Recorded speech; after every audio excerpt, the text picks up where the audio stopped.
Good morning. Welcome to Yellow Door Urban Homestead. I am Asia. I am growing a garden on a urban city lot. It's not very big, so I figured today I would give you a garden tour for September. There is some summer still here. There's a lot of fall also coming into the garden. And so I'm excited about that. And I am very much ready for summer gardening to go. I'm exhausted by summer gardening at this point. But I still have lots of tomatoes. I still have lots of peppers growing. Come on, and let's take a walk. When you first come in, there are 4 pots where I grew tomatoes. One of these plants, this one here, it's a black cherry. It's been in since spring. Some of these I planted later because I had starts left over. I didn't want to get rid of them. But this one is literally been here since spring, and it is still giving off tomatoes. So I'm giving it some time, but if I'm honest, I want the tomatoes to die, all of them, but I can't bring myself to actually just pull them.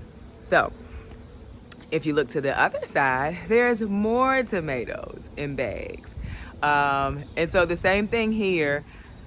I believe most of these though were planted later, like they were just extras, like I said. So they're still going, still kicking. There's more tomatoes on the other side, but there is also, try not to kick my coffee over, a Muscadine grapevine. And so right now it's just in the ground, still, on the sticks. I can't think of the word at this moment, the way they were when they came from the store. But my plan is to take some wire and go from this T-post to another T-post at the end, and that's how I'll let it grow. We'll see how that goes. The other thing that's in this section, aside from tomato, are some potato plants. Those are volunteers. So when I made this section, I'm not sure that I've told this story here on YouTube. When I made this section, I put food down and dirt and different things to make the section over top of the cardboard. And so the potatoes sprouted and I left them. The other day I did dig down because I was gonna pull it in case they weren't growing, but they were. So I healed it with straw, just so it could keep growing and not end up hitting the sun and turning green. There is a raspberry bush. This is new. I put it in maybe a month or so ago. There are 2 rose bushes, one there, one there. There's one pepper plant. And so this is a purple pepper plant, a purple beauty pepper plant. And it was struggling this year, so I put it over here in this section and it just kept growing. And so yeah, it's still growing and then putting off more flowers, and they'll keep flowering until the frost, and they'll keep growing and sending up peppers until the frost too. And then there's one blackberry bush. Well, it's just one vine right now, but yeah, we got tomatoes still going. Brad's Atomic Grape Tomato, I like them. All right, so section 2 is the first bed that you see when you walk in, the first raised bed that you see, because there are asparagus back there, and they're doing well. My plan with the asparagus is I'm not going to do anything to them. Based on my research, my first year I shouldn't do anything to the asparagus. I should just let them die back. What I am going to do is get some compost, and I'm just going to top dress. I'm going to move the straw back, top dress, put the straw back over top of it. So I'm going to top dress with compost, just so, because they're going to go dormant during the cold months. There's a bee up there. They're going to go dormant in the cold months. And I want, when they start to grow again in spring, that they already have the nutrients needed. So that's my plan with the asparagus as well as the strawberries, because essentially it's the same situation. They grow from crowns. So you can start them from seed, which I did with my strawberries and my asparagus, but they form crowns, and that's how they come back every year. And so yeah, that's my plan with the asparagus. I'm not going to do anything to them. The strawberries though, I am going to cut back right after the first frost, and then I'm going to mulch them heavily with straw. Anyway, back to this bed. This is a bed that still has a little bit of summer in it. So that is my zinnia. But aside from that, there's some marigolds back there, and there's some basil plants in there. But this is the green leafy vegetable bed mostly. There's some broccoli rabe in the back. I love broccoli rabe. I tried it last year, and oh my goodness, it's delicious. And so the animals, the pests, mostly the worms, cabbage white moth worms and hornworms are eating my vegetables. But the newer leaves that are coming back are not being eaten. This is a red Russian kale. Here's some broccoli right here. The way I see it, because last year I had things that got eaten, but then they grew back. The way I see it is if that middle leaf is not gone, I'm not gonna pull it. Let me show you something. We're gonna go a little bit off from what I had planned, which was going through all the beds really quickly. So this is a collard, and you can see that there's a pretty much empty stem. The reason why there's an empty stem is because that collard, it's a collard tree. It got eaten all spring long. I put this in spring when I planted all of my other spring vegetables. It got eaten the whole spring. But I didn't pull it because I know collards are like cut and come again. And so I said, maybe once the weather breaks and the pests we have less pests, then it'll grow back. And yes, that's exactly what happened. So you can see there's a whole new leaf in there. And so now I have a collard plant that is already established and ready to go. And so I'm taking the same approach with my fall vegetables. I don't want to wear myself out as far as gardening. And so putting the hoops up now with mesh is just going to wear me out. I'm going to have to come out here and, make sure it's secured, or if I want to do something, planting or anything like that, I got to take it out. And I just don't want to. So I'm not seeing enough damage to say, oh my God, I'm not going to get any crop. So I'm just leaving it. I'll be honest with you. I'm just leaving it.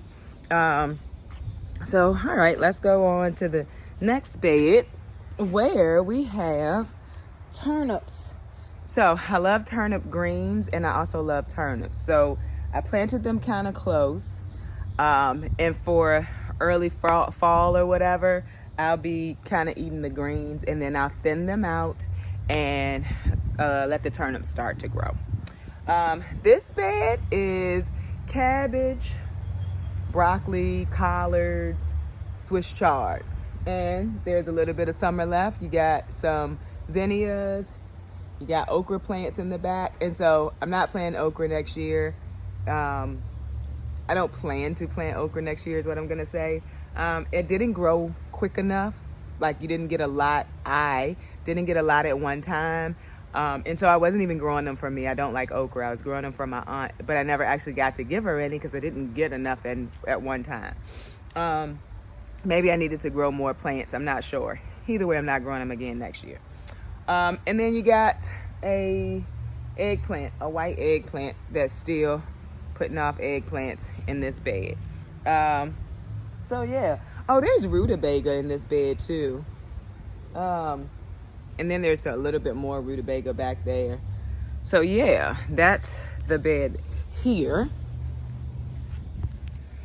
The next area is the pepper plants. The pepper plants are still giving me peppers. So I'm calling it pepper row. But yeah, all of the pepper plants are still going. If you remember, the peppers were over there, right there in that little, I can't tell. Anyway, the pepper plants are over there. I am ready for space and openness, and so I moved the peppers back here, right in front of the flower bed, which I cleaned up the flower bed a little bit. Next year I'm gonna plant a lot more flowers, but that's what the flower bed looks like right now. I'm not gonna, you know, tear too much out or do too much. I just try to clean it up a little bit a few days ago, because there are some flowers like the snapdragons that did not completely die. They did not completely die over the summer, and they're coming back with our cooler weather now. So I'm not gonna pull them out. I'm going to see if other things will grow. Oh, the mess over there that I plan to get to soon. All right, let's talk about the beds that I said I was not gonna use, but clearly we can see I am using them. This is mostly lettuce. I started some of them. Some I got from my local feed and seed store. This is Brussels sprouts. Got that from my local feed and seed store. I believe these are collards in there as well. They are collards. I had to mix it up with the space. Same thing over here, lettuce, Brussels sprouts, and collards. So I think, because I was digging down, I think the leaves have started to, I don't want to break down. And so I said, well, I'm gonna give it a chance, because lettuce has shallow roots. And this lettuce here, I planted a few weeks ago, and it's a mesclun mix, and it's growing. So I was like, well, maybe these beds are fit for growing. So I am gonna grow in those. The Tomatillo is the summer that's left in this bed. It's a Tomatillo ground cherry. So I thought it was ground cherries. I posted a ground cherry a little while ago on Instagram, and I posted those a little while on Instagram, and everybody was like, is that a ground cherry? Doesn't look like that. Mine doesn't look like that. I don't like them. And maybe it's not actually a ground cherry. Maybe it's like the first one I ate, I was like, okay, it's not that I don't like the taste, I don't like the texture. I don't like the texture. Gonna go get my nails done today. They've been like that for a month. Well, they've been like this for a month. I only get my nails done once a month. And so I got these done, I think, on the 10th of last month. So if only one broke and they don't look horrible, I'm happy. Okay, back to gardening. So I don't know why I won't pull them. My daughter doesn't like them and I don't like them. And I don't know why I won't pull them. I guess just because they're still they're flourishing so well. See, look at all of those. And I guess I don't want to because of that, but I don't like them. And I was thinking too, maybe I could try a recipe or something, like just to eat them straight off the vine. They were not delicious. So I am gonna see if I can find a recipe. All right, so here we are with the strawberries. So the strawberries have done really well this year. I got enough strawberries to make a little bit of strawberry jam. But now they are fizzling out on me. I don't know if you can see how small they are. And then I have so many runners. Like there's runners everywhere. This runner made a whole new plant right here. Like, so what I'm gonna do today with these is, like I said, I'm not gonna cut them down, but I'm gonna pull the straw back. You guys can't see me. I'm gonna pull the straw back on these. I'm going to pull all the runners. So I'm gonna pull all of these off, and I'm gonna put some more compost on them to see if I can get maybe one more nice harvest, one more flush before the cold weather starts. So yeah, it's a very lush strawberry bed. I very much enjoyed the strawberries this year. And if you didn't know, because you don't follow me on Instagram, shameless plug at Miss Asia Spratley, I started these strawberries from seed. Literally, like, I got a strawberry from the store. I was about to throw it away, and then I was like, maybe I can grow strawberries from it. So I like kind of filleted it in a little slither, put it in some starting medium, and it worked. And so this whole section was created from a strawberry that I got from the store. And then there are some more in those pots that everybody got from the Dollar Tree this year that weren't that good to me, but that's just my opinion. And they were all started from a strawberry that I got from the store. So super happy that I tried that. So this year I did that with strawberries. I did it with avocado trees, and we don't live in an area where avocado tree will last. I just was kind of bored in the off season, and I was just trying anything. I did it with peppers. What else did I do it with? I don't know, but strawberry, peppers, and avocados I was growing all season long in the house. Okay, so this bed here is where we have, like I said, melons left. That's a tiger melon. There's a bitter melon. There's another bitter melon. I'll probably never eat. Okay, I take that back. I'm gonna try bitter melon one more time because a follower over on Instagram gave me a recipe, and like she was like, make sure you squeeze it after you put the salt on it. So I'm gonna try it one more time. If not, then I'm gonna let that be. I was literally eating that thing, and I was like, this is poisonous. That's how bad it tastes. I was like, it's gotta be poisonous. Nobody's actually eating these. I ate something that was poisonous. It was disgusting, I mean. And I actually deep fried it. Anything that you deep fry should be good, right? No, that is not true. It's not true. Anyway, so there are beets in this bed. So this is bull blood. This is Celinda. So I don't eat beets. My mom does, but I don't eat beets. But I think she has beets. So anyway, my reasoning for doing this is I want the greens. I don't actually want the beets. So they're sown really thickly. I might have said that in another video. There's peas that are gonna go up this trellis. We still have a little bit of summer. We got a zinnia. Well, we got a few zinnias. It's a really big zinnia plant right here. There's Bok Choy in this bed. It's getting eaten up by pests. It's really getting eaten by pests. But I like to put Bok Choy in like ramen. And when I say ramen, I mean oodles and noodles. And like, I doctor up or dress up my oodles and noodles with like meat and vegetables, and it's really delicious, cheap and delicious meal, especially if you're growing the greens out of your backyard.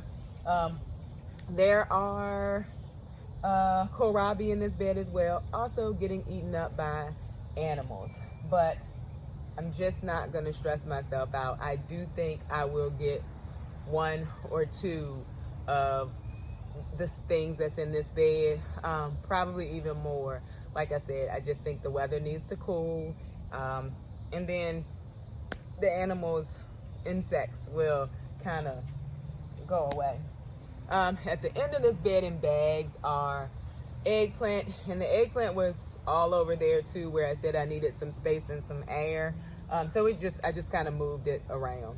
And so that's what's in this bed. And so this, my God, I see another bitter melon. But it is good to know that I put the bitter melon in spring, and I didn't get any bitter melon until like within the last month. So it's good to know that like I'm gonna have to wait. Either they're long maturing or there's something about the weather, maybe the humidity or something. I also started fertilizing different because I have different vegetables in this bed, so it could be that. I'm really not sure. But anyway, I see another bitter melon. I would prefer a tiger melon. I don't eat those either. They taste like cantaloupe, and I don't like cantaloupe, but my daughter loves them. Anyway, so this, what I was saying is this trellis, I'm gonna pull it down once the peas are done. And they have started flowering. I don't know if you can see it, you're kind of far away. but they have started flowering. So once they're done, this trellis is gonna completely go away. Probably, well, it'll be after the first frost, because peas, the leaves are, oh, there is a little pea pod, and it's only one pea, but let me show you. Where'd it go? Look at that. Can you see it? There you go. It's kind of small. Well, not kind of small. It's absolutely small. But I hadn't seen that. I come out here to do jobs mostly, and then I kind of go in the house. I don't stalk the plants like I used to. This area is, and I'm smiling because these are my herbs right here in front of me, and I struggled so bad to grow these herbs in the pots, and I grew them in pots because, like, apparently most herbs will take over your garden space, and I didn't want that to happen, because at that time I was trying to grow everything I could possibly grow in every start that I started, which next year is not going to be the case. So I do believe that next year I'm going to clear. These are all eggplant. Nobody needs that many eggplants. I have eggplants in bags. I have eggplants in this bed, and nobody needs that. So I think next year, this whole section from the herbs back through the eggplant, I'm going to clear, and I'm actually going to plant herbs in the ground. I hope I don't regret that. And maybe some of the ones that like really will take over, I won't do that. I'll still do them in pots. But yeah, this is all herbs. I can't wait to use this lemongrass. It smells so good when you touch it. But apparently you use it to infuse things. Never used it. So just to kind of put perspective on what I'm saying about the eggplant, there's eggplants there. I don't know if you can see it. There's 3 on that bush. There's eggplants there, which I do think I prefer the long skinnies over the regular eggplants. There's eggplants here that's growing. There's eggplant back here that's growing. And so nobody needs that many eggplants. I'm joking. Somebody may. I don't need that many eggplants, and so I won't be doing that next year.